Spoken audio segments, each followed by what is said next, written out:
Dito, tsaka isda ka lang po. May available isda o may isda rin ba? Para sa akin, ang masarap na lumpiang Shanghai, yung malutong ang balat, malaman, mura.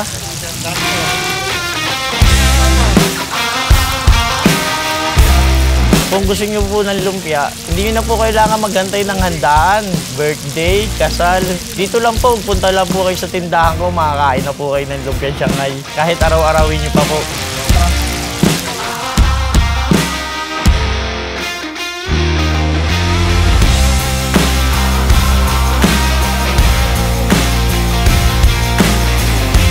Bagong luto, crunchy, at pangmasa naman po. Sobrang sulit, mura na, masarap pa.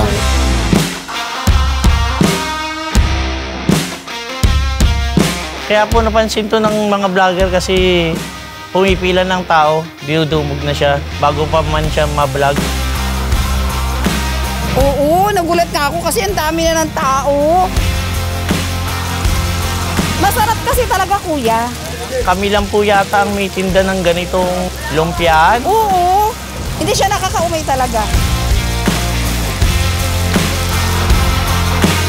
O ang ano niya, tag team. Kumbaga sa tag team niya. Kumbaga sa riding in tandem kami, dalawa. Masaya po siya sa pagtitinda po, lalo't kasama niya po yung best friend niyang si Kuya Cute. Siguro po, baka totoo nga po yung sabi-sabi na may gayuma po yung paninda ko. Kasi nga po, binabalik-balikan po nila. Saka mura po kasi. Gayuma, pogi siya, cute ako eh. Yun lang yun.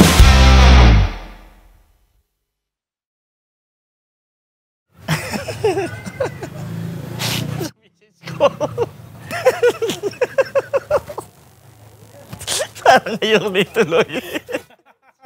Parang hindi pa May iba na. 4:30, nag-aayos na kami ng mga gamit. Hanggang ano na yan, gabi. Dalawa kami ng best friend ko doon sa tindahan. Tinutulungan niya ako doon. Oo, matagal na kami mag-best friend noon. Magkasama na kami niya kahit siyang lakaran, magkasama kami niya. Kami rin may idea nito. Dalawa kami. Ito nga, homemade nga pala to. Lahat to gawa ni Brad. Ako po si Darwin Figueroa, 46 years old. Kami may-ari ng Popoy's Lumpia Shanghai. Ang location po ng tindahan namin is 260 Noli Street, corner, Julian Felipe, Sangandaan, Caloocan City. Nagbubukas po kami Martes hanggang Linggo. Ang Lunes po namin rest day namin. Tiyatangkilik nila yung paninda ko dahil ang ano nila mura, masarap, tsaka laging bago. Kasi araw-araw kasi talagang ubos, araw-araw bago ginagawa namin. Hindi kami natitira ng pagkain.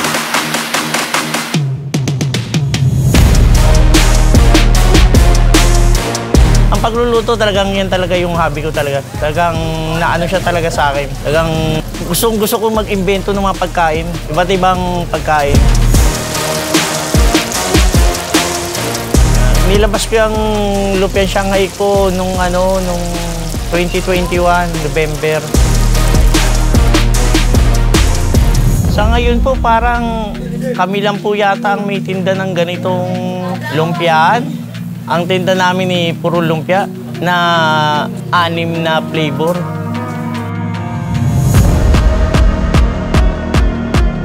May lumpiang isda, giniling, na manok, longganisa, saka embutido. At meron din kaming lumpiang gulay, toge, saka fishball. Yung sauce po namin talagang special yan. Talagang ginawa po namin yan para sa Lumpiang Shanghai namin. Mataba siya, hindi siya yung katulad ng ibang Shanghai, maninipis lang eh. So mo dito. Ang bentahan po namin ng giniling sa isda ay 6, longganisa, embutido, saka manok, 7. Toge namin 10, tapos ang fishball namin, piso. Ang pinaka unang naubos po sa amin is toge. Kasi nagugulat sila, 10 piso lang ang togi namin, pero sobrang laki. Yung dalis, madali nang maubos lahat. Mura lang rin po kasi namin nakukuha. Bultuhan kasi namin nakukuha yun, maramihan, kaya mura ko rin binibigay sa tao. Homemade at bagong luto lagi. Tapos ang Shanghai namin, umaabot ng 1.7, 1.8, kaya yan po karami ang ginagawa po namin lumpia Shanghai per day. Pinangalan ko po itong Popoy's Lumpia sa anak ko, pangalan po ng anak ko yan. Yan yung bunso ko. Siya lang po kasi yung binata kong anak, kaya sa kanyang pinangalan. Ako po si Popoy, Charles Andrew Figueroa. Sa akin po pinangalan yung Popoy's Lumpiang Shanghai. Alas 6 po gumigising na po ako para maghiwa po ng carrots, magkakalas po ng wrapper po na gagamitin sa buong lumpia po. Tapos pagtulong po sa mga paghuhugas, paglilinis ng bahay. Parang nagreklamo ko, dami na. Mabait yan ang bata, Popoy. Hindi, mabait yan. Sunod lang yan. Masipag yung bata na yun. Siya ang mga katulong namin. Tigababa ng mga lumpiang paninda namin. Tigabili ng kung ano-anong kailangan namin. Siya ang inutos-tusan ko dyan. Si Popoy at si Darwin, okay yan. Magaman na yan. Walang problema dyan. The best yan, the best. Ano sila yung talagang tutok sila dito sa yung sa negosyo namin. Parang may ganun na nga po. Parang may ganun na nga po kasi, oo nga po, parang may gayuma, sabi nga po ng iba. Kasi binabalik-balikan nila Opo, masahin po talaga akong tao. Ganyan po talaga ako. Oo, talagang mga customer namin, talagang pinapatawa namin. Ganyan kami maglambing sa mga customer namin. Para hindi rin sila mainip magantay. Kasi iba na iinip. Minsan, namin, yung binibiro-biro namin para may bisan ba yung paghantay nila, yung inip. Ako lang po lahat ang gumagawa ng recipe. Kasi ang father ko kasi magaling magluto. Ang ginagawa ko doon, pagka father ko nagluluto, nakikialam ako. Ngayon ko inano ko na, paano yan? Ako ako magluluto, ganun. Ganun ang ginagawa ko dati. Hanggang sa na-adapt yung pagluluto ng tatay ko, nakalakihan ko na. Sa mga kaibigan ko, laging ako ang tigaluto. Pagka magiinuman kami, ako lagi pinagagawa ng pulutan. Kasi yun nga, marami na ako nalaman na na mga iba't ibang luto.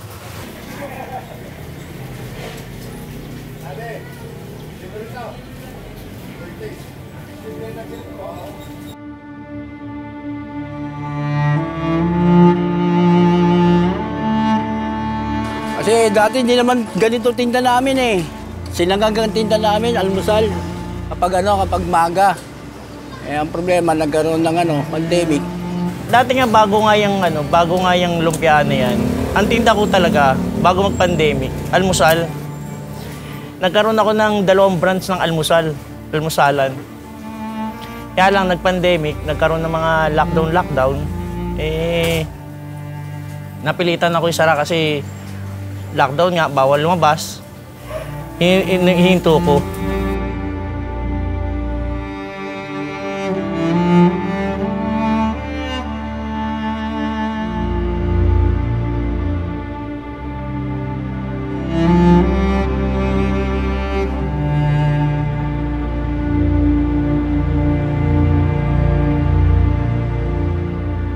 Kaya ito, naisipan namin yung lumpia. Kaya nag-ano ako ng online order. Nakakagawa ko, deliver ko sa mga bahay-bahay. Pero dati mahina to Kasi di pa nila alam. Konti pa lang yung nagagawa namin. Ganon. Tapos nung medyo nagluwag na, natapos yung pandemic, nag-try akong ilabas. Ayun, lumakas naman. Kasi na-inspire ako dun sa mga umorder sa akin, masarap daw. Kaya sinubukan ko siya na ilabas na sa tao. Kaya gumawa ako ng isang maliit na cart para lang mailabas ko nga sa mga tao yung paninda ko. Nung umpisa medyo mahirap eh. Medyo... Siyempre hindi kami kilala ng tao. Sa isang flavor pa lang kasi ang nilabas namin noon, giniling lang. Yung iba, siyempre curious sa ano namin, sa tinda namin. Parang ngayon lang sila nakakita ng ganyan lumpiaan. Kaya hindi kami pinapansin.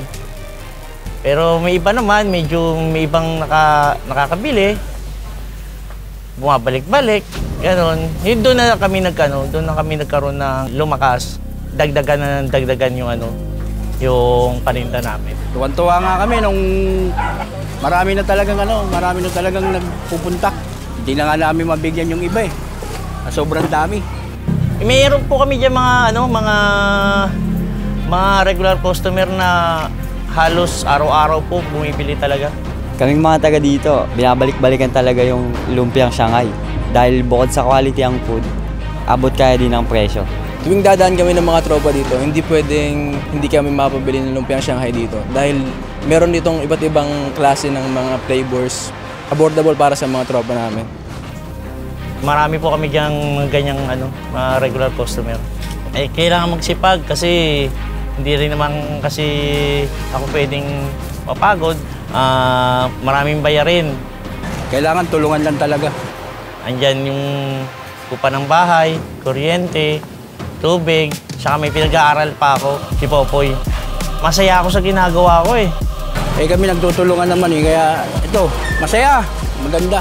Talagang ko sa pagluluto talaga. Ano niya kasi yun eh, talent niya yun eh. Kapag nag-ano kayo ng negosyo sa una, hindi muna tatanggalin yan. Mahirapan muna kailangan. Dire-diretso lang, tuloy-tuloy, tapos magtutulungan lang. Yun lang ang kailangan, tulungan. Para dire-diretso. Tsaka huwag kayong basa-basa susuko. Para sa akin, hindi naman kailangan mahal ang paninda mo para kumita ka. Pwede naman na pakunti-kunti lang. Basta at least nauubos yung paninda mo. Tapos maraming nasisiyahan. Kasama ka na rin doon. Kasi nakaubos ka ng paninda. Kasi nga, para sa akin nga kasi, kung mamahalan mo yung isang paninda, kung matitengga naman, hindi rin mauubos, sayang lang. Kung maliit lang ang hinahangad mong kita, pero mabilisan naman, mas daig mo yung gustong kumita ng malaki. Kasi nga, yung maliit nga nakita, pag pinagsama-sama mo, lalaki rin.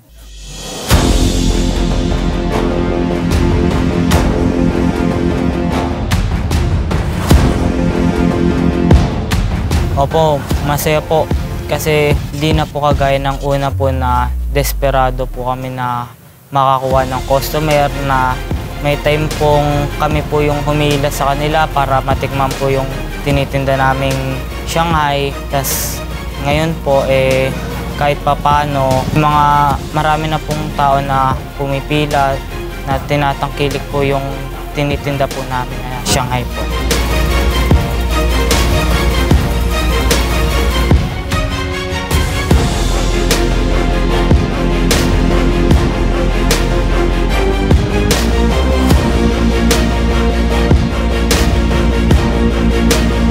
Ngayon po, kung gusto niyo po ng lumpia, hindi niyo na po kailangan magantay ng handaan, birthday, kasal.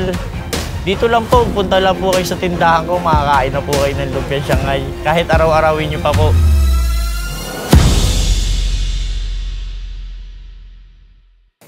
Yung yung Shanghai namin, kaya may mga kulay. Kasi palatandaan namin. Naisipan ko po yan nalagyan ng palatandaan kasi po nung unang nagdagdag po ako ng flavor, giniling saka isda. Nung nagsabay, hindi na namin po alam kung ano yung isda sa giniling. Kasi po, pare-pares lang ho ng laki. Pagka kulay pula, isang tuldok sa gitna, yun ang isda. Violet po na kulay sa taas, isang tuldok, yun naman po yung manok. Tapos yung may dalawang tuldok na kulay berde, yun naman po yung longganisa namin. Tapos po yung may tatlong tuldok na kulay pula, yun naman po yung embutido. At yung wala pong tuldok, yun po yung giniling. Yun po talagang palatandaan namin para hindi malito. Kung nagsabay-sabay lumpia namin. Ang balot namin ng Shanghai, gusto ko talaga malaki. Ayokong binabago. Ayokong lumiliit, ayokong pumapayat. Gusto ko talagang solid yung laman. Simula't simula pa lang, ganyan na yung ganyan na yung laman ng Shanghai namin. Hanggang sa sumikat. Noon pa man, pumipila ng tao, tapos hanggang sa mapuntahan nga ng vlogger. Ang unang nag-vlog dito si Kuya A. Kaya po napansin to ng mga vlogger kasi pumipila ng tao, dinudumog na siya bago pa man siya ma-vlog. Tapos hanggang sa may nag-vlog na nga po, si food trip ni Kuya A, saka si AJTV. Kaya mura ang paninda namin kasi palatawad ako sa palengke. Gusto ko rin mura rin makuha ko. Kaya pagka murang nakuha ko na paninda, mura ko rin binibigay sa tao para makatulong din sa mga tao kasi alam naman natin na mahirap ang buhay ngayon. Kahit papano, makabili sila ng murang pagkain at masarap. Nagsimula kasi kami ng pagbabalot niyan, mga 7 a.m. Nagtitinda pa kami ng 6, may nagbabalot pa. Halos maghapon. Ang isda po namin ginagamit, mga tuna po. Yellowfin tuna, tulyasan. Basta po mga malalaking isda po ang ginagamit po namin dyan. Hindi naman po, mura lang. Kasi sa Peaceport po kami kasi bumibili. Mura po kasi, bagsakan po kasi.